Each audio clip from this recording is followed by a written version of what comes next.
ఏమయ్యా ప్రకాష్ రాజు, ఏందయ్యా నీ బాధ? ఏంటి చెప్పు అసలు. నీదే రాష్ట్రం?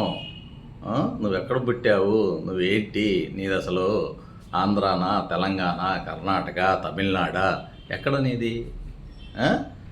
అసలు మాట్లాడితే పవన్ కళ్యాణ్ గారు ఏం చెప్పినా దానికి రివర్స్లో మాట్లాడతావు. నీకు పేరు ప్రఖ్యాతులు లేవా ఏంది? అంటే మా పవన్ కళ్యాణ్ గారి గురించి మాట్లాడితే తప్ప నీకు పేరు రాదేమో. పవన్ కళ్యాణ్ గారు సనాతన ధర్మం అంటే దాని గురించి మాట్లాడి దాన్ని ఏ, ఏ, తప్పు అంటావు. భారతదేశంలో ఇది అంటావు, నీ ఇష్టం వచ్చినట్టు అలా పెట్టకూడదు అంటావు. అంటే నీకు ఏ ఇష్టమైతే అది పెట్టాలా? మా ఇష్టానుసారం ఉండవు. మా పార్టీ మా ఇష్టం. ఎవడరా నువ్వు అడగటానికి? అసలు నీకేం హక్కు ఉంది? ప్రతి దాంట్లో వచ్చి ఇది నాది అని చెప్పి జ్వరపడతావు. నీకు నీ విలువ నీకు అంత సీన్ లేదు. ఎందుకంటే మా పవన్ కళ్యాణ్, మా మెగా ఫ్యామిలీ, మా చిరంజీవి గారి జోలికి వస్తే తప్ప నీకే నిద్ర పట్టదు, నీకు పేరు రాదేమో. అది తెలంగాణలో మేము ఎలా పోటీ చేస్తామో, ఉమ్మడిగా వస్తాము, ఒంటరిగా వస్తాము నీకు చెప్పాలంట. మా పార్టీ మా ఇష్టం, మా ఇష్టం వచ్చినట్టు వస్తాం. ఇప్పుడు మోడీ గారు ఉన్నారు, దేశ ప్రధాని, బీజేపీ జాతీయ పార్టీ, వాళ్ళు పొత్తులు పెట్టుకొని వాళ్ళందరూ వస్తున్నారు. వాళ్ళ ఇష్టం వచ్చినట్టు వాళ్ళ పార్టీ వాళ్ళు వస్తారు. అంతేగాని నీ ఇష్టం వచ్చినట్టు నువ్వు మాట్లాడి తన్నులు తినేదాకా తెచ్చుకో మాకే.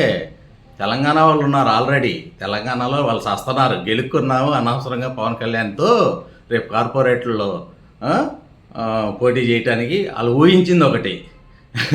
ఇలా జరిగిద్ది, పవన్ కళ్యాణ్ గారు వచ్చి పోటీ చేస్తాడు ఏమో, మేము అనవసరంగా గదిలించుకున్నాము అని చెప్పి ఇప్పుడు చేస్తున్నారు వాళ్ళ ఉనికి కాపాడుకుంటానికి. ఎందుకంటే నీతి నిజాయితీ పరుడు ఎక్కడున్నా 4 రోజులు లేట్ అయిద్దామో కానీ విజయం సాధించడం గొప్పే. ఎందుకంటే శ్రీరాముడు గురించి మనం విన్నాం చరిత్రలో. ఎందుకంటే ఆయన రాముడు, ఆయన మనకి దేవుడు. మరి అలాంటి ఆయన అందరి సహాయం తీసుకున్నాడు.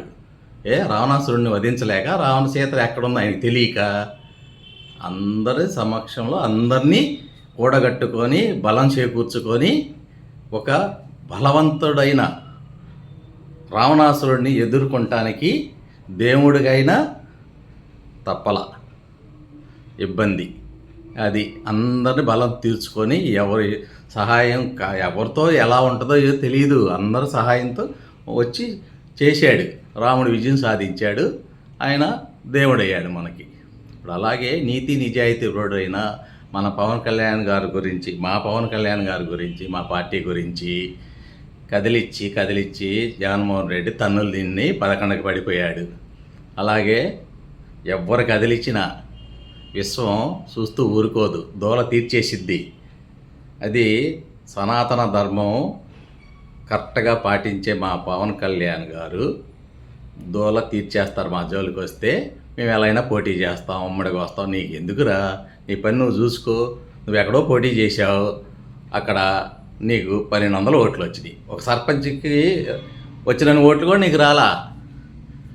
ఎందుకు మాట్లాడతావు? నువ్వు ఎందుకు ఊరికే చించుకుంటావు? ప్రతిదీ ముందుకు వస్తావు. నువ్వు పనికి మాలినాడా? నీ వల్ల దేనికి ఉపయోగం? దేశానికి ఏమైనా ఉపయోగం ఉందా? మీ ఊరికి ఉపయోగపడ్డావా? దేశానికి రాష్ట్రానికి ఉపయోగపడ్డావా? అసలు నువ్వు ఏడ పుట్టావు? నువ్వు ఏందో, నీ రాష్ట్రం ఏదో, నీ జిల్లా ఏదో ఇంతవరకు ఎవరికి తెలియదు. ప్రతిదానికి వస్తావు.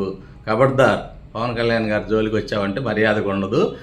మా జన సైనికులు, మేము వీర మహిళలు చూస్తూ ఊరుకో, తాట తీస్తాం. జై హింద్, జై పవన్ కళ్యాణ్ గారు, జై జనసేన.